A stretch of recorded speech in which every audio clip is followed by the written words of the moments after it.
لیکن میں زیادہ تر اپنے کمرے میں بند رہتی۔ وہاں پر میں اپنی اس خیالی دنیا میں مگن رہتی۔ مجھے ایسا لگتا جیسے میرے ارد گرد کچھ کردار پھر رہے ہوں۔ میں ان کی مدد سے کہانیاں بناتی، لکھتی، مٹاتی، ان سے باتیں کرتی۔ میری ایک الگ دنیا بن چکی تھی اور میں کبھی اس دنیا سے باہر نکلی ہی نہیں تھی۔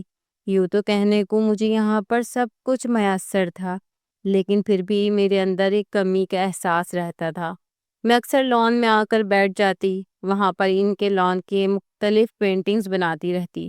مجھے اسکیچنگ کا شوق تھا، پینٹنگ کا شوق تھا، ڈرائنگ میرا سب سے پسندیدہ مشغلہ تھا۔ اس لیے میں تایا سے اکثر اپنے شوق کی تسکین کے لیے چیزیں منگواتی رہتی۔ میرے پاس بہت سے کینوس تھے، رنگ تھے اور اسکیچنگ بکس تھیں۔ میں ان سب کے اوپر اپنے شوق کی تسکین کرتی رہتی۔ تایا کے 3 ہی بیٹے تھے اور تینوں ہی مجھ سے بڑے اور سمجھدار تھے۔ وہ تینوں بہت پڑھے لکھے اور قابل تھے، جبکہ ان کے برعکس میں اتنا نہیں پڑھ سکی، لیکن وہ تینوں بہت قابل تھے۔ میں گو کہ ان کی کزن تھی، لیکن میری ان کے ساتھ اتنی دوستی نہیں تھی کیونکہ وہ اپنے اپنے کاموں میں مشغول رہتے تھے اور میں زیادہ تر اپنی پینٹنگز کرتی رہتی یا کمرے میں بند رہتی۔ تایا کے گھر آئے ہوئے مجھے 6 سال ہو چکے تھے۔ تایا مجھے اپنے پاس بلا کر میرے بالوں میں کنگھی کرتے، مجھے اچھے اچھے کپڑے بنوا کر دیتے، مجھے اکثر اپنے ساتھ باہر بھی لے جاتے۔ لیکن نہ جانے کیا بات تھی، میں اب زیادہ تر گمسم ہی رہتی، زیادہ بات چیت نہیں کرتی تھی، کھانے کی فرمائش بھی بہت کم کرتی۔ حالانکہ تایا مجھ سے پوچھتے رہتے کہ تمہیں کیا پسند ہے، آج وہی بنے گا۔ تایا کی محبت، تائی کا خلوص مجھے اچھا تو لگتا تھا، لیکن میں کیا کرتی، مجھے اپنے اماں ابا نہیں بھولتے تھے۔ تائی کی ایک ملازمہ تھی جو ان کی ہر وقت مدد کے لیے گھر پر رہتی تھی۔ اس کا نام سبینہ تھا۔ وہ میرے ساتھ بہت اٹیچ ہو گئی تھی، وہ میرے سارے کام کرتی تھی، مجھ سے بہت محبت کرتی تھی۔ اس کے ساتھ میں پھر بھی باتیں کر لیتی۔ سبینہ گو کہ مجھ سے بڑی تھی، لیکن میری اس کے ساتھ دوستی تھی۔ سبینہ میں کچھ عجیب سا مجھے محسوس ہوتا تھا۔ وہ اکثر مجھے اپنے گاؤں کے قصے سناتی۔ گاؤں کے عجیب و غریب قصے سن کر میں حیران ہوتی۔ سبینہ اکثر مجھ سے کسی نہ کسی جن زادے یا جنات کی کہانیوں کا ذکر کرتی رہتی۔ ایک دن سبینہ کہنے لگی کہ بی بی، اگر آپ چاہو تو آپ کو ہر خوشی ملے، آپ جو چاہو آپ کو وہ ملے۔ سبینہ کی بات پر میں نے حیرت سے پلٹ کر اسے دیکھا اور کہا کہ وہ کیسے؟ تو وہ کہنے لگی، بی بی، کنواری لڑکی پر تو جنات بہت عاشق ہوتے ہیں، اور خاص طور پر جن کنواری لڑکیوں میں 3 باتیں ہوں، جنات ان کے اوپر دولت نچھاور کر دیتے ہیں۔ سبینہ کی بات سن کر میرے جسم میں کرنٹ سا دوڑ گیا۔ میں نے اس سے پوچھا کہ آخر ایسی کون سی 3 باتیں ہیں؟ تو سبینہ کی آنکھیں چمک اٹھیں اور پھر اس نے جو کچھ مجھے بتایا، اس نے میرے رونگٹے کھڑے کر دیے۔ تاہم میں نے سبینہ سے کوئی بات نہیں کی۔ میں اپنی چیزیں اٹھا کر باہر لان میں آ گئی اور بیٹھ کر اسکیچ بنانے لگی۔ سامنے کے درخت پر میری نظر تھی اور میں اسی کی اسکیچنگ کر رہی تھی کہ اتنے میں تایا باہر چلے آئے۔ انہوں نے جو یوں مجھے لان میں بیٹھے دیکھا تو وہ میرے پاس ہی چلے آئے، محبت سے میرے سر پر ہاتھ پھیرا، پوچھنے لگے، بیٹا کیسی ہو؟ میں نے تایا کو سلام کیا، ان کا حال چال دریافت کیا۔ تایا بڑے شوق سے میری پینٹنگز اور اسکیچز دیکھنے لگے، کہنے لگے تم نے بہت اچھے بنائے ہیں، مجھے تو امید نہیں تھی کہ میری بیٹی اتنی اچھی آرٹسٹ ہے۔ لیکن پھر ایک دم تایا تصویریں دیکھتے دیکھتے چونک اٹھے اور پھر انہوں نے سارے اسکیچز دیکھے، کبھی مجھے دیکھتے، کبھی سامنے موجود درخت کو دیکھتے اور کبھی اسکیچ کو دیکھتے۔ مجھے تو معلوم نہیں تھا کہ تایا اس طرح کیوں کر رہے تھے، اس میں کچھ ایسا تھا جو تایا کو چونکا رہا تھا۔ لیکن بہرحال وہ سب تصویریں دیکھ کر تایا نے کہا کہ تم نے اس درخت کی تصویر بنائی ہے؟ میں نے کہا جی۔ ایک جگہ پر ہاتھ رکھ کر انہوں نے کہا، یہ کہاں پر ہے؟ میں نے کہا ادھر دیکھیں، سامنے ہی تو بیٹھا ہوا ہے۔ تایا کے چہرے کا رنگ زرد پڑ گیا۔ وہ کہنے لگے، یہ کیسی باتیں کر رہی ہو، سامنے تو کچھ بھی نہیں ہے، درخت خالی ہے۔ لیکن میں نے تایا سے کہا کہ آپ کو نظر نہیں آ رہا، شاید آپ نے اینک نہیں لگائی، وہ سامنے ہی بیٹھا ہوا ہے۔ لیکن تایا انتہائی خوفزدہ اور پریشان ہوتے ہوئے اٹھ کر کھڑے ہوئے اور پھر مجھے اندر چلنے کے لیے کہا۔ تایا کچھ پرسوچ نگاہوں سے بار بار اس طرف دیکھ رہے تھے۔ اندر آ کے تایا نے کوئی بات نہیں کی، مجھے کمرے میں جانے کا کہہ دیا اور خود تائی کے پاس چلے آئے۔ نہ جانے تائی کے ساتھ ان کی کیا بات ہوئی، کیونکہ اگلے دن تائی نے بھی مجھے لان میں جانے سے منع کر دیا۔ تائی نے بھی میری اسکیچ بک منگوا کر دیکھی اور پھر ان کو بھی اس بات کی تصدیق ہو گئی کہ وہاں پر کچھ ایسا ہے جو مجھے دکھائی دے رہا ہے۔ مجھے سمجھ نہیں آ رہی تھی کہ تایا اور تائی آخر پریشان کیوں ہو گئے تھے، کیونکہ وہ تو میرے ساتھ روز بات کرتا تھا، روز مجھے اپنے ہونے کا احساس دلاتا تھا۔ میں جب بھی لان میں بیٹھتی اسی وقت میرے پاس آ کر بیٹھ جاتا، لیکن تایا اور تائی کو میں یہ بات سمجھا نہیں سکتی تھی کہ وہ میرا دوست ہے اور میرا خیر خواہ ہے۔ مجھے نہیں معلوم کہ میری اور اس کی دوستی کا آغاز کیسے ہوا تھا، لیکن جب میں تایا تائی کے گھر میں آئی اور بہت اداس رہتی تھی، اماں کی اچانک موت اور ماموں اور نانی کے رویے نے مجھے عجیب سے خود ترسی اور احساس کمتری میں مبتلا کر دیا تھا۔ میں تایا تائی کو بھی سمجھ نہیں سکی تھی، ان کی محبت بھی مجھے اصلی نہیں لگتی تھی، تو میں لان میں آ کر بیٹھ جاتی اور رونے لگتی، اور پھر روتے روتے ایک دن نہ جانے کس وقت وہ میرے پاس آ کر بیٹھ جاتا، میرے کندھے پر ہاتھ رکھ کے مجھے دلاسا دیتا۔ اس کے ہونے کی تسلی مجھے ایک دم پرسکون کر دیتی۔ وہ اس انداز میں مجھے دلاسا دیتا کہ میں اپنا دکھ بھول جاتی۔ آہستہ آہستہ میری اس سے دوستی ہو گئی۔ اب وہ اکثر ہی میرے ساتھ آ کر بیٹھ کر باتیں کرتا۔ میں نے اپنی اور اس کی دوستی کا ذکر کسی سے بھی نہیں کیا تھا، کیونکہ میں نہیں چاہتی تھی کہ کوئی ہمیں غلط نگاہوں سے دیکھے۔ اور اب تایا کو اس کے بارے میں معلوم ہو گیا تھا۔ تایا نہ جانے کیا سمجھے جو اتنا غصہ کیا، اور تائی نے پھر مجھے لان میں جانے سے منع کر دیا۔ ان کا کہنا تھا کہ تمہارے تایا نے سختی سے منع کیا ہے کہ تم لان میں نہیں جاؤ گی، لیکن میں کیا کرتی، میں جتنی پرسکون وہاں بیٹھ کر ہوتی تھی کہیں پر بھی نہیں ہوتی تھی۔ اور پھر میں نے سبینہ سے کہا کہ مجھے لان میں جانا ہے، جب تائی اپنے کمرے میں چلی جائیں تو مجھے بتا دینا۔ پھر ایسا ہی ہوا، جیسے ہی تائی اپنے کمرے میں گئی سبینہ نے مجھے بتا دیا۔ میں لان میں چلی گئی اور وہ وہیں پر بیٹھا ہوا تھا۔ مجھے دیکھ کر وہ کہنے لگا کہ آخر تم نے اتنی دیر کیوں لگا دی؟ تم بہت دیر سے آئی ہو، اس نے بےتابی سے پوچھا تھا۔ میں نے کہا میں بہت مشکل سے آئی ہوں، تائی نے لان میں آنے پر پابندی لگا دی ہے، اس لیے جیسے ہی تائی اپنے کمرے میں گئی میں یہاں پر چلی آئی، میں نے اسے کہا، اور پھر ہم بیٹھ کر باتیں کرنے لگے۔ اتنے میں مجھے وقت گزرنے کا احساس ہی نہیں ہوا۔ وہ تو تب پتہ چلا جب تائی سر پر موجود تھی۔ مجھے دیکھ کر کہنے لگی، بیٹا تم کس سے باتیں کر رہی تھی؟ تو میں نے تائی کی طرف دیکھ کر کہا، میں اپنے دوست سے بات کر رہی تھی۔ تائی حیران رہ گئی، خوفزدہ نگاہوں سے میرے ساتھ موجود جگہ پر دیکھا۔ وہ وہیں پر بیٹھا مسکراتا ہوا مجھے دیکھ رہا تھا، لیکن تائی نہ جانے کیوں پریشان اور خوفزدہ تھیں۔ مجھے لے کر اندر آ گئیں، کہنے لگی، جب میں نے تمہیں منع کیا ہے کہ تم لان میں نہیں نکلو گی تو پھر تم کیوں باہر گئی؟ اب آئندہ احتیاط کرنا۔ تائی نے مجھے پھر بھی زیادہ سختی سے نہیں ڈانٹا، لیکن مجھے برا لگا۔ میں اپنے کمرے میں آ کر پھوٹ پھوٹ کر رونے لگی، کیونکہ مجھے اماں ابا یاد آ گئے تھے۔ میں اسی طرح بھوکی سو گئی۔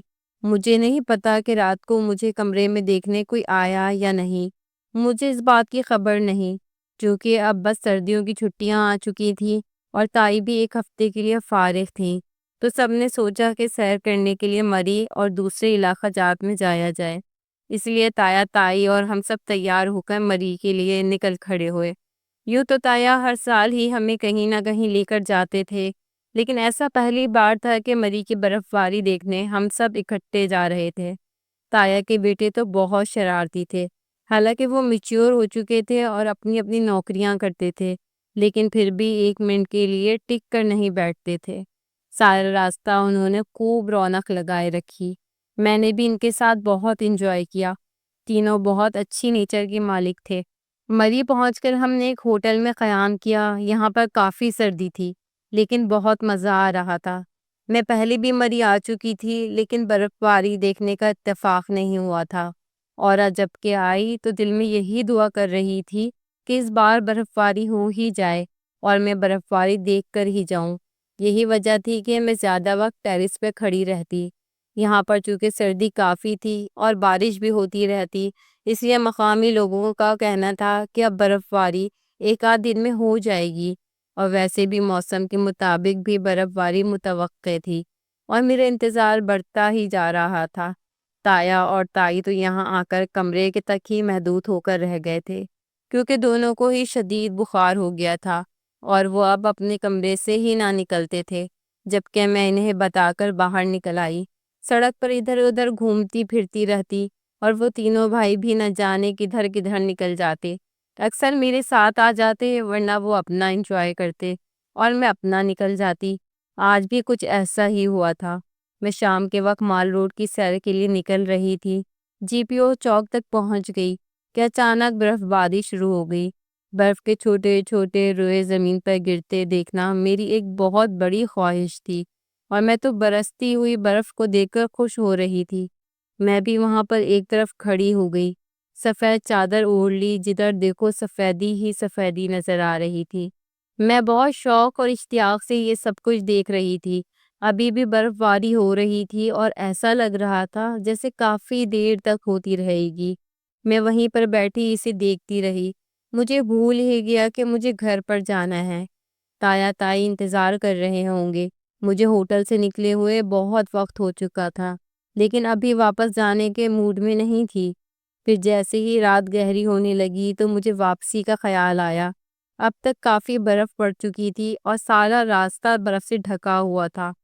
میں نے چونکہ بند جوتے پہنے تھے، لیکن پھر بھی برف پر پیر رکھتے ہی سردی کا ایک شدید احساس پورے جسم میں ہوا۔ میں آہستہ آہستہ سردی میں قدم اٹھاتی ہوئی چلتی جا رہی تھی۔ سارے مری نے سفید چادر اوڑھ لی تھی اور مجھے راستے کا اندازہ نہیں ہو پا رہا تھا۔ میں جیسے ہی پاؤں رکھتی میرا پاؤں کئی انچ اندر دھس جاتا۔ برف کی وجہ سے میرا بیلنس بار بار خراب ہو رہا تھا، لیکن پھر بھی میں آگے بڑھتی جا رہی تھی۔ ابھی ہوٹل کچھ دور ہی تھا کہ اچانک ایک جگہ میرا پیر سلپ ہوا اور میں وہیں پر بے ہوش ہو گئی۔ مجھے کوئی ہوش نہ رہا۔ نہ جانے کس وقت میری آنکھ کھلی۔ میں ہوش کی دنیا میں واپس آئی تو مجھے پھر صرف اندھیرا محسوس ہو رہا تھا۔ ایسا لگ رہا تھا جیسے میں کسی اندھیری جگہ پر موجود ہوں، لیکن وہ جگہ بہت ٹھنڈی تھی۔ سردی کا احساس میرے جسم میں تھا اور ایسے لگ رہا تھا جیسے سردی کی وجہ سے جسم اکڑ گیا ہو۔ میں ہوش میں آتے ہی آنکھیں پھاڑ کر دیکھنے کی کوشش کر رہی تھی، لیکن مجھے کچھ سمجھ نہیں آ رہی تھی کہ میں کہاں ہوں۔ اندھیرے کے باعث کچھ محسوس نہیں ہو رہا تھا، اور دوسرا سردی نے رگوں کے اندر خون جمانا شروع کر دیا تھا۔ مجھے ایسے لگ رہا تھا جیسے میں مرنے والی ہوں یا پھر مر گئی ہوں، لیکن نہیں، ابھی مجھے ٹھنڈ کا احساس ہو رہا تھا، اندھیرے کا احساس ہو رہا تھا۔ اس کا مطلب تھا کہ میں زندہ تھی۔ میں نے اپنے ہاتھ پیر چلانے شروع کیے، لیکن ٹھنڈ کی وجہ سے وہ اکڑ چکے تھے، مجھ سے وہ ہلائے بھی نہیں جا رہے تھے۔ اس وقت شدید خوفزدہ تھی، کسی کو مدد کے لیے پکارنا چاہتی تھی، لیکن میری تو آواز بھی نہیں نکل رہی تھی۔ میری آنکھوں سے آنسو بہنے لگے۔ میں دل ہی دل میں کسی کو مدد کے لیے پکار رہی تھی۔ نہ جانے کتنا وقت اسی طرح برف میں دھسے ہوئے گزر گیا۔ لمحہ بہ لمحہ مجھے موت قریب محسوس ہو رہی تھی۔ میری آنکھوں کے سامنے اماں، ابا، تایا تائی کے چہرے گھوم رہے تھے کہ اچانک مجھے اپنے قریب ایک آہٹ سی محسوس ہوئی، اور پھر کسی نے اگلے ہی لمحے میرا ہاتھ پکڑ کے مجھے باہر کھینچ لیا۔ برف سے باہر نکلتے ہی چند لمحوں کے لیے تو کچھ نظر نہیں آیا، اور میں اپنے پیروں پر اپنا توازن بھی برقرار نہ رکھ سکی۔ قریب تھا کہ میں گر ہی جاتی۔ انہی مہربان ہاتھوں نے مجھے دوبارہ تھام لیا، اور پھر میں بے ہوش ہو کر گر گئی۔ لیکن گرنے سے پہلے میں نے دیکھ لیا تھا کہ یہ وہی میرا دوست ہے، تایا کے گھر والا۔ پھر جب مجھے ہوش آیا تو میں ہوٹل میں اپنے کمرے میں موجود تھی، اور تایا تائی پریشانی سے میرے ارد گرد بیٹھے ہوئے تھے، جبکہ ان کے تینوں بیٹے بھی کمرے میں موجود تھے اور پریشان شکل بنائے ہوئے تھے۔ میرے اوپر اس وقت تین تین کمبل ڈالے ہوئے تھے، لیکن پھر بھی میرے جسم میں جو ٹھنڈ کا احساس تھا وہ ختم نہیں ہو رہا تھا۔ میں نے تایا کی طرف دیکھا، پوچھا مجھے کیا ہوا تھا۔ وہ کہنے لگے تم نہ جانے کس طرح برف پر سلپ ہو کر گر گئی تھی اور پھر برف میں دھس گئی تھی۔ وہ تو شکر ہو وہاں پر کسی نے تمہیں نکال دیا اور پھر ہمیں اطلاع کر دی۔ ہم فوراً وہاں پہنچ گئے۔ اللہ کا بہت شکر ہے کہ تمہیں کوئی نقصان نہیں ہوا، ورنہ میں اپنے بھائی کو کیا منہ دکھاتا۔ تایا نے شکر ادا کرتے ہوئے کہا تو مجھے ایک دم وہ مہربان یاد آ گیا۔ وہی جن ذات جو ہمیشہ میری مدد کرتا تھا اور میرے ساتھ ساتھ رہتا تھا۔ نہ جانے اسے کیسے خبر ہو گئی تھی کہ میں برف میں دھنس چکی ہوں اور وہ مجھے بچانے کے لیے بھی آ گیا۔ اسے سوچتے ہوئے میرے ہونٹوں پر مسکراہٹ رینگ گئی۔ میں نے مطمئن سی ہو کر آنکھیں موند لی۔ اگلے ہی دن تایا نے واپسی کا سفر باندھ لیا۔ ان کا کہنا تھا کہ یہاں پر جو حادثہ پیش آ چکا ہے، میرا اب یہاں پر رکنے کو بالکل دل نہیں کر رہا۔ خدا نخواستہ اگر بچی کو کوئی نقصان پہنچ جاتا تو، تایا نے ملول سا ہو کر کہا۔ مجھے معلوم تھا کہ وہ مجھ سے بہت محبت کرتے ہیں۔ میں ان کے بھائی کی آخری نشانی ہوں، لیکن میں ابھی یہاں سے جانا نہیں چاہتی تھی۔ مگر تایا نے سب کو آرڈر جاری کر دیا کہ آج دوپہر تک ہمیں ہر حال میں نکلنا ہے۔ میری طبیعت اب کافی بہتر تھی، اس لیے میں تایا کو بتا کر باہر ٹیرس پر نکل آئی۔ کچھ ٹائم وہیں پر کھڑی ہو کر مری کی وہ سفید چادر اوڑھے دیکھتی رہی۔ نہ جانے اب تے گئے ہوئے پھر کب واپس آتے ہیں۔ دوپہر کو ہم لوگ وہاں سے نکل آئے۔ واپسی کا سفر تھوڑا خاموشی میں ہی گزرا، کیونکہ اس حادثے کی وجہ سے سب کے دل سہم چکے تھے۔ خود میں ابھی اسی صدمے میں تھی۔ میں جب بھی اس بارے میں سوچتی تو میرا دل کانپ پڑتا۔ خدا نہ خواستہ اگر وہ جن ذات میری مدد کے لیے نہ آتا تو میں ایک سفید برف کی چادر میں سو چکی ہوتی، اور شاید کسی کو پتہ بھی نہ چلتا کہ میں کہاں پر ہوں۔ یہ سوچ کر ہی میں جھرجھری لینے پر مجبور ہو جاتی۔ لیکن اس جن ذات نے میری مدد کر کے میرے اوپر بڑا احسان کیا تھا۔ میں اس کا شکریہ ادا کرنا چاہتی تھی، لیکن اس کے بعد وہ مجھے نظر ہی نہیں آیا۔ مری سے واپس آنے کے بعد دن بہت سست روی سے گزر رہے تھے کہ ان دنوں میں تائی نے احتشام کا رشتہ پکا کر دیا۔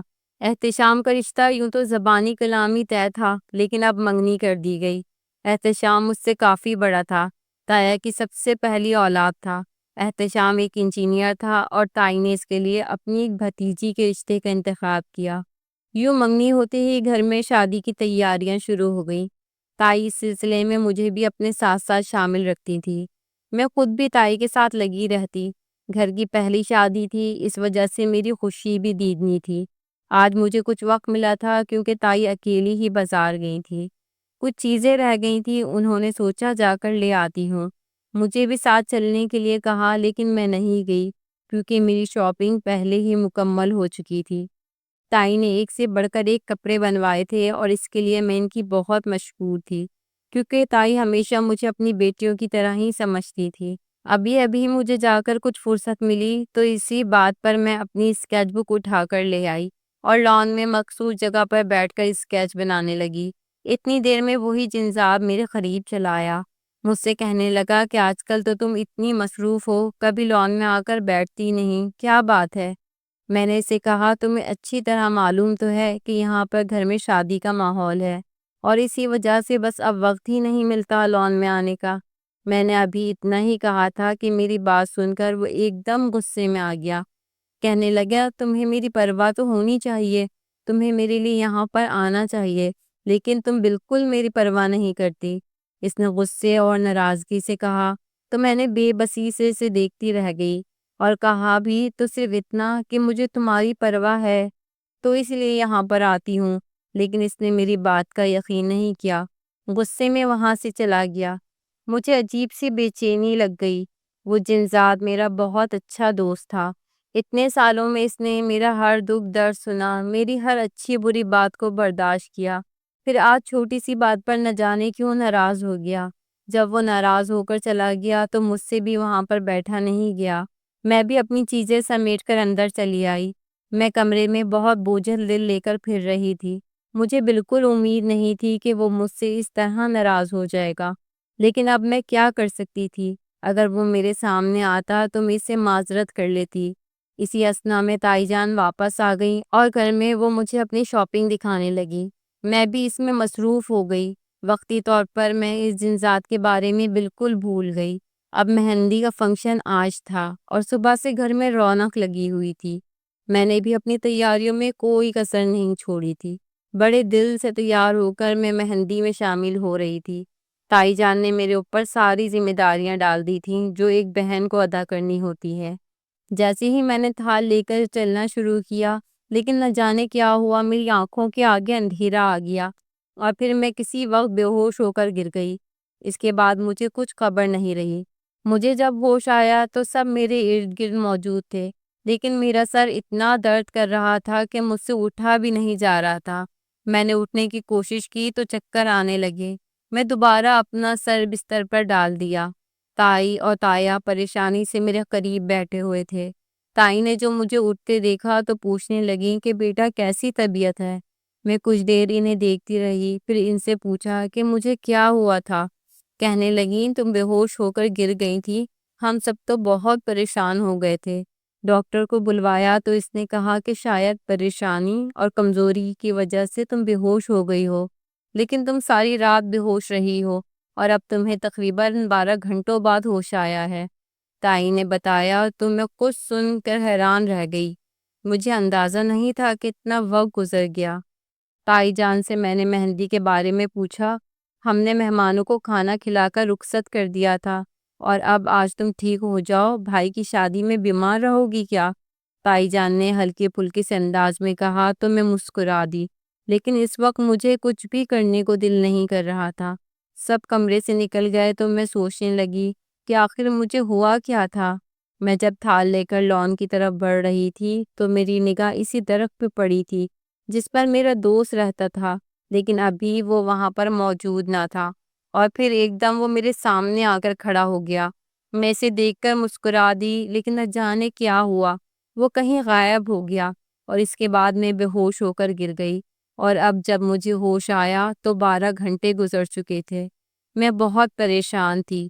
اللہ جانے میرے اس طرح بے ہوش ہونے سے اس جن ذات کا کیا تعلق تھا۔ آج چونکہ بارات کا فنکشن تھا، لیکن میں پھر بھی بڑی بے دلی سے تیار ہوئی تھی۔ جتنی شادی کی خوشی تھی اور جتنا مجھے اس دن کا انتظار تھا، وہ سب اس جن ذات کی وجہ سے ختم ہو گیا تھا۔ لیکن پھر بھی چونکہ احتشام بھائی کی شادی تھی، اس لیے مجھے تیار ہو کر جانا تو تھا ہی۔ لہٰذا میں نے جلدی سے کپڑے پہن کر ہلکا پھلکا تیار ہو کر میں بارات کے لیے نکل آئی، لیکن وہاں پر بھی میری طبیعت کافی بے چین رہی۔ میں نے زیادہ رسموں میں حصہ نہیں لیا اور ایک طرف ہی بیٹھی رہی۔ تائی جان مجھے بار بار بلاتی رہی، لیکن میں زیادہ آگے نہیں ہوئی۔ اسی دوران مجھے وہاں پر وہی جن ذات نظر آیا۔ وہ بارات میں ہی شامل تھا اور ایک طرف کھڑا مجھے ہی دیکھ رہا تھا۔ پہلی بار اسے دیکھ کر مجھے خوف کا احساس ہوا اور میرے ہاتھوں پیروں میں پسینہ آنے لگ گیا، رنگت زرد پڑ گئی۔ اتنے میں سبینہ میرے پاس چلی آئی، کہنے لگی باجی آپ کو کیا ہوا ہے؟ لیکن میں خالی نظروں سے اسے دیکھتی رہی۔ اتنے میں وہ جنزاد وہاں سے غائب ہو چکا تھا۔ میں نے سبینہ سے کہا سبینہ میری طبیعت خراب ہو رہی ہے، مجھے وہی جنزاد دوبارہ نظر آیا ہے، وہ یہاں پر شادی میں ہی ہے، اور اب مجھے لگتا ہے جیسے وہ میرے ساتھ اچھا سلوک نہیں کرے گا۔ مجھے بہت پریشانی ہو رہی ہے۔ میری باتیں سن کر سبینہ بھی پریشان ہو گئی، کہنے لگی باجی آپ فکر نہ کرو، آپ کو کچھ بھی نہیں ہوگا۔ ہمارے گاؤں میں تو اس طرح کے واقعات ہوتے رہتے ہیں۔ میں نے آپ کو پہلے بھی بتایا تھا کہ کنواری لڑکیوں پر جنات بہت جلدی عاشق ہو جاتے ہیں۔ آپ فکر نہ کرو، میں گاؤں کے بابا سے آپ کو تعویذ لا کر دوں گی، دیکھنا آپ کچھ دنوں میں ہی ٹھیک ہو جاؤ گی۔ سبینہ نے مجھے اپنے انداز میں تسلی دی، لیکن اس کی باتیں مجھے مزید خوفزدہ کر رہی تھیں۔ یہی وجہ تھی کہ میں اٹھ کر وہاں سے یوں ہی لوگوں سے ملنے جلنے لگی۔ اتنے میں رخصتی کا شور بلند ہو گیا تو میں نے بھی سکون کا سانس لیا۔ سب سے پہلے گاڑی میں بیٹھنے والی میں ہی تھی۔ گھر آ کر بھی میں اپنے کمرے میں بند ہو گئی۔ مجھے اب اپنے کمرے سے اور گھر سے خوف محسوس ہو رہا تھا۔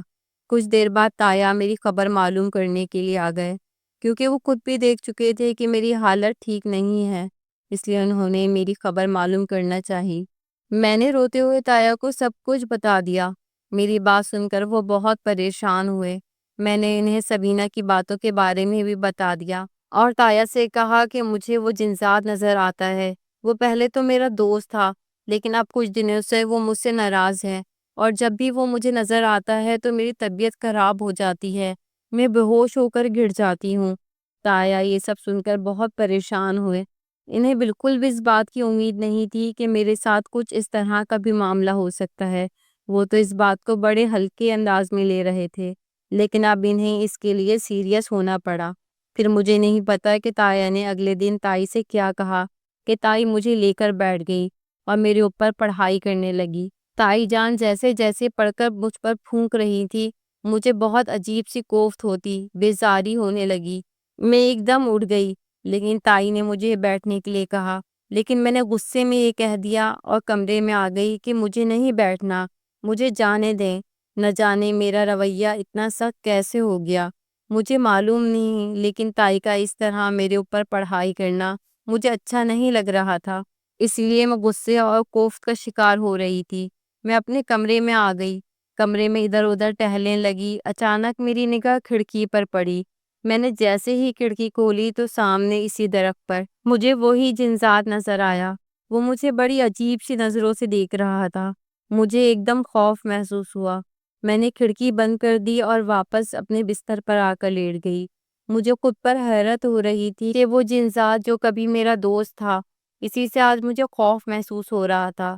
نہ جانے اس کی آنکھوں میں ایسا کیا تھا جو میں اس سے خوف زدہ ہو رہی تھی۔ حالانکہ اس نے میری جان بچائی تھی اور یہ اس کا مجھ پہ بہت بڑا احسان تھا، لیکن نہ جانے کیوں وہ مجھ سے خفا ہو گیا اور اب میرے ساتھ ایسا سلوک کر رہا تھا کہ مجھے خود بخود اس سے خوف آنے لگ گیا تھا۔ ساری رات میری خوف کے عالم میں گزری۔ میں باہر کھڑکی کی طرف دیکھتی تو مجھے ایسا لگتا جیسے وہ مجھے ہی دیکھ رہا ہے۔ حالانکہ کھڑکی بند تھی، لیکن پھر بھی اس کی نگاہوں کا احساس مجھے بند کھڑکی کے پار بھی بخوبی محسوس ہو رہا تھا۔ صبح جب میں کمرے سے باہر آئی تو میری آنکھیں سرخ ہو چکی تھیں اور چہرہ قطرے سوجا ہوا تھا۔ تائی جان نے جب میری حالت دیکھی تو پوچھنے لگی، کیا ہوا بیٹا، نیند پوری نہیں ہوئی؟ تو میں نے انہیں رات والے واقعے کے بارے میں بتا دیا۔ وہ سن کر بہت پریشان ہوئی، کہنے لگی تم فکر مت کرو، میں اس کا کوئی علاج کرتی ہوں، اس طرح تو تم ڈر ڈر کر ہی اپنی صحت خراب کر لو گی۔ تائی جان نے بے فکری سے کہا تو میں چپ ہو گئی۔ نہ جانے تائی جان کے ساتھ سبینہ کی کیا بات ہوئی کہ وہ اپنے گاؤں چلی گئی۔ شاید تائی جان نے اسے میرے علاج کے سلسلے میں کسی عامل بابا سے پتہ کرنے کے لیے کہا تھا، کیونکہ جب وہ اگلے دن واپس آئی تو اس کے ہاتھ میں تعویذوں کا ڈھیر تھا۔ اس ڈھیر کی الگ الگ پوٹلیاں بنائی گئی تھی۔ اس کے مطابق نہانے کے لیے الگ تعویذ تھے، کھانے کے لیے الگ تھے اور پہننے کے لیے الگ تعویذ تھا۔ میں تو اتنے زیادہ تعویذ دیکھ کر ہی جکڑ کر رہ گئی تھی اور وہ تائی جان کو سب کچھ سمجھا رہی تھی۔ تائی جان نے مجھے سمجھانا شروع کر دیا۔ میں اکتاہٹ بھری نگاہوں سے تعویذوں کو دیکھ رہی تھی۔ تائی جان کو جب یہ محسوس ہوا کہ مجھے یہ سب اچھا نہیں لگ رہا تو وہ مجھے سمجھانے میں ہٹ گئیں۔ کہنے لگی، بیٹا یہ تمہاری زندگی اور صحت کے لیے بہت ضروری ہے، تمہیں یہ سب کچھ ضرور کرنا ہوگا، ورنہ اس طرح وہ جنزاد تم پر حاوی رہے گا، تمہیں تنگ کرتا رہے گا۔ ہم کب تک اسے برداشت کریں گے؟ تم اپنی صحت دیکھو، کچھ ہی دنوں میں کتنی مرجھا کر رہ گئی ہو، اور پھر ہم نے تمہاری شادی بھی تو کرنی ہے، ایسے کب تک چلے گا؟ تائی جان کی بات سن کر میں نے سر جھکا دیا اور سبینہ کے لائے ہوئے تعویذوں کو اسی طرح استعمال کرنا شروع کر دیا جس طرح سے اس نے سمجھایا تھا۔ لیکن ان تعویذوں کے ساتھ بھی مجھ پر خاطر خواہ کوئی فرق نہیں پڑ رہا تھا۔ وہ جنزاد اب بھی مجھے تنگ کرتا تھا۔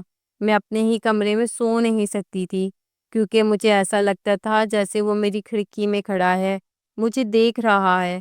اس کی نگاہوں میں عجیب سا سرد تاثر ہوتا تھا، مجھے وہ بہت خوفناک لگتا تھا۔ میں نے اب لان میں جانا بھی چھوڑ دیا تھا۔ پہلے تو تایا اور تائی مجھے منع کرتے تھے، لیکن اب میں خود ہی لان میں نہیں جاتی تھی۔ میرے ساتھ آج کل سارے معاملات ہی خراب چل رہے تھے، اس لیے میں نے اب مستقل تائی کے کمرے میں ڈیرا ڈال دیا تھا۔ ان دنوں میں تائی نے میرا بہت ساتھ دیا، بالکل ایک ماں کی طرح انہوں نے میرا خیال رکھا۔ مجھے بالکل ایسا محسوس نہیں ہوا کہ تائی میری ماں نہیں ہے، جتنا ان دنوں میں نے تائی کو اپنے قریب محسوس کیا، کسی اور کو نہیں کیا۔ اماں کے بعد شاید تائی پہلی خاتون ہے جن سے مجھے اتنی محبت اور اپنائیت محسوس ہوئی۔ سبینہ کے لائے ہوئے تعویذوں سے اتنا فرق ضرور پڑا کہ اب میرا خوف کم ہو گیا تھا، اور وہ جنزاد مجھے نظر تو آتا تھا، لیکن اب وہ مجھے صرف گھورتا رہتا تھا اور میرے قریب آنے کی کوشش کرتا تو شاید تعویذ کی وجہ سے میرے قریب نہیں آتا تھا۔ لیکن میں نے اب اس بات پر توجہ دینی کم کر دی تھی۔ میں اب 5 وقت کی نماز پڑھتی، ساتھ ساتھ پڑھائی بھی کرتی رہتی۔ تائی کی بہو کی عادت بہت اچھی تھی، اس لیے اس کے ساتھ خوب دوستی ہو گئی۔ ہم دونوں مل کر کوئی نہ کوئی نئی ڈسٹربنس کرتے رہتے۔ تائی ہمیں دیکھ کر بہت خوش ہوتی رہتی اور وہ جنزات آہستہ آہستہ مجھ سے دور ہوتا گیا۔ اور پھر ایک دن جب میں اپنے کمرے میں گئی تو میں نے دیکھا کہ بستر پہ ایک کالا رنگ کا دوپٹہ پڑا ہوا ہے۔ میں بہت حیران ہوئی۔ اس دوپٹے پہ عجیب و غریب نقش و نگار بنے ہوئے تھے، جیسے کچھ لکھائی لکھی ہوئی ہو۔ میں نے حیرت سے دیکھا لیکن اس دوپٹے کو اوڑھا نہیں اور سائڈ پہ رکھ دیا۔ میرے لیے یہ بات عجیب سی تھی کہ آخر یہ دوپٹہ کہاں سے آیا۔ میں نے تائی سے پوچھا تو انہیں بھی اس کی خبر نہیں تھی۔ تائی کی بہو کو بھی اس بارے میں کچھ علم نہیں تھا۔ سبینہ سے پوچھا تو وہ دوپٹہ دیکھتے ہی خوفزدہ ہو گئی۔ کہنے لگی، باجی یہ تو جنات کی دنیا سے آیا لگتا ہے۔ یہ دوپٹہ اس پر جنات کی پڑھائی لکھی ہوئی ہے۔ آپ کو یہ کہاں سے ملا؟ اس کی بات سن کر میں بہت زیادہ خوفزدہ ہو گئی۔ میں نے کہا، یہ دوپٹہ تو میرے بستر پر پڑا ہوا تھا۔ وہ کہنے لگی، باجی ہو نہ ہو یہ اسی جنزات کا کام ہے۔ آپ ایسے کریں، جتنی جلدی ہو سکتا ہے اس دوپٹے کو باہر لان میں دبا دیں۔ یہ نہ ہو آپ پر کوئی بڑی مصیبت آ جائے۔ میں نے سبینہ کو ہی وہ دوپٹہ دبانے کے لیے دے دیا، کیونکہ خود میری تو ہمت ہی نہیں پڑ رہی تھی کہ میں لان میں جاؤں۔ لیکن اس دوپٹے کو جلانے کے بعد اسی رات وہ جنزاد میرے کمرے میں چلا آیا۔ اس کے آنے سے پہلے مجھے ایک آہٹ سی محسوس ہوئی۔ میں نے چونک کر دیکھا تو ایک ناگوار بو سارے کمرے میں پھیلی ہوئی تھی، جیسے کپڑا جلنے کی بو ہوتی ہے۔ پھر وہ میرے کمرے میں چلا آیا، کہنے لگا، تم بہت اچھی لڑکی تھی، میں نے اس لیے تم سے دوستی کی تھی، لیکن تم نے میرا خیال نہیں کیا۔ تمہیں ذرا میرا احساس نہیں ہے۔ تم مجھ سے دور ہو گئی ہو اور اب مجھ سے جان چھڑوانے کے طریقے ڈھونڈتی پھرتی ہو۔ میں خود تمہیں چھوڑ کر جا رہا ہوں۔ میں نہیں چاہتا کہ تم میری وجہ سے پریشان رہو، اس لیے میری طرف سے تمہیں اللہ حافظ۔ ہاں، اور وہ دوپٹہ میں نے تمہیں صرف تحفے کے لیے دیا تھا، لیکن اگر تم اسے نہیں رکھنا چاہتی تو کوئی بات نہیں۔ تاہم اگر کبھی تم مجھے زندگی میں کسی بھی قسم کی مدد کے لیے پکارو گی تو میں بھاگا چلا آؤں گا۔ اس جنزات کی بات سن کر میں شرمندہ بھی ہوئی اور حیرت زدہ بھی۔ وہ اپنی محبت میں اتنا سچا تھا کہ اب میری آسانی کے لیے وہ مجھ سے دور ہو جا رہا تھا۔ میں نے اسے دیکھا اور چند ہی لمحوں بعد وہ میرے کمرے سے اور گھر سے دور چلا گیا۔ اس رات مجھے ایسے لگا جیسے میں نے ایک نئی زندگی میں جنم لیا ہو۔ صبح میں کمرے سے باہر آئی تو بہت ہلکی پھلکی تھی۔ میرے اندر اب ایک نئی دنیا بیدار ہو گئی تھی۔ سب سے پہلے تو تائی نے میرے اندر اس تبدیلی کو نوٹ کیا۔ مجھ سے پوچھنے لگیں کہ کیا بات ہے، آج تو تم بہت بدلی بدلی لگ رہی ہو۔ تائی کی بات سن کر میں کھلکھلا کے ہنسی۔ پھر تائی کو اس بارے میں سب کچھ بتا دیا۔ تائی نے بہت حیرت سے ساری بات سنی۔ کہنے لگی، اس کا مطلب ہے کہ وہ جنزاد واقعی تم سے محبت کرتا تھا۔ وہ تمہیں تنگ نہیں کرنا چاہتا تھا، اسی لیے خاموشی سے تمہاری زندگی سے نکل گیا۔ تائی نے جب مجھ سے یہ کہا تو میں نے بھی انہیں جواباً ہاں کہا۔ وہ واقعی مجھ سے محبت کرتا تھا، لیکن شکر ہے کہ بروقت اسے سمجھ آ گئی اور مجھے اس کے لیے بہت زیادہ مشقت نہیں کرنی پڑی۔ اس کے بعد تائی نے مجھ سے کہا کہ تمہارے پاس جتنی بھی تمہاری اسکیچ بکس ہیں جن میں وہ جنزاد موجود ہے، بہتر یہی ہے کہ تم یا تو انہیں جلا دو یا دبا دو۔ اس طرح تمہاری زندگی سے وہ ہمیشہ کے لیے چلا جائے گا۔ مجھے تائی کی بات میں وزن محسوس ہوا اور میں نے ایسا ہی کیا۔ حالانکہ یہ میرے لیے بہت دکھ کی بات تھی۔ وہ اسکیچ بکس میرا ایک قیمتی اثاثہ تھی۔ وہ میرا ہنر تھا اور انہیں اس طرح مجھے جلانا پڑ رہا تھا، وہ بھی صرف ایک جنزات کے لیے۔ لیکن میں کیا کرتی، میں اپنی زندگی میں سکون چاہتی تھی، اسی لیے پھر میں نے ان سب کو جلا دیا اور ایسے پرسکون ہو گئی جیسے کبھی کچھ ہوا ہی نہیں۔ تائی سے کہہ کر میں نے دوبارہ کالج میں داخلہ لے لیا۔ میں نے اپنی پڑھائی شروع کر دی۔ میں اب چاہتی تھی کہ زندگی کسی اور ڈگر پر گزاروں۔ پہلے اماں ابا کی ناگہانی موت، پھر نانی اور ماموں کے رویے نے میرے اندر جس طرح کی کمی پیدا کر دی تھی، اسی لیے تو میں اس جنزات کے زیادہ قریب ہو گئی تھی اور اسے اپنا دوست مان کر اس کے ساتھ ہر بات کرنے لگی تھی۔ لیکن شکر ہے کہ تائی کی محبت اور تایا کے ساتھ نے جلد ہی مجھے اس بھنور سے نکال لیا۔ میں اب ایک روٹین میں مصروف ہو گئی تھی۔ کالج جاتی، پھر شام کو اپنا پڑھتی، کچھ دیر کچن میں بھابھی کا ساتھ دیتی اور رات کو ہم سب بیٹھ کر گپ شپ کرتے۔ زندگی بہت اچھی گزر رہی تھی کہ اچانک تایا کے اعلان نے میری زندگی میں ہلچل مچا دی۔ تایا نے اپنے سب سے چھوٹے بیٹے احسن کے ساتھ میری منگنی طے کر دی۔ یہ سب کچھ اتنا اچانک ہوا کہ میں حیران رہ گئی۔ احسن کہیں دل ہی دل میں مجھے پسند کرتا تھا، لیکن اس نے کبھی اظہار نہیں کیا تھا۔ تایا نے اس کی پسندیدگی بھانپ کر گھر کی بیٹی کو باہر جانے نہیں دیا۔ یوں جلدی احسن کے ساتھ میرا ایک بہت خاص رشتہ جڑ گیا۔ زندگی خوشیوں سے بھر گئی۔ آج بھی ماضی میں جھانکتی ہوں تو حیران رہ جاتی ہوں کہ کیا کوئی جنذات کسی انسان سے واقعی اتنی سچی محبت کر سکتا ہے؟ اس کا جواب آپ لوگ مجھے دیں گے؟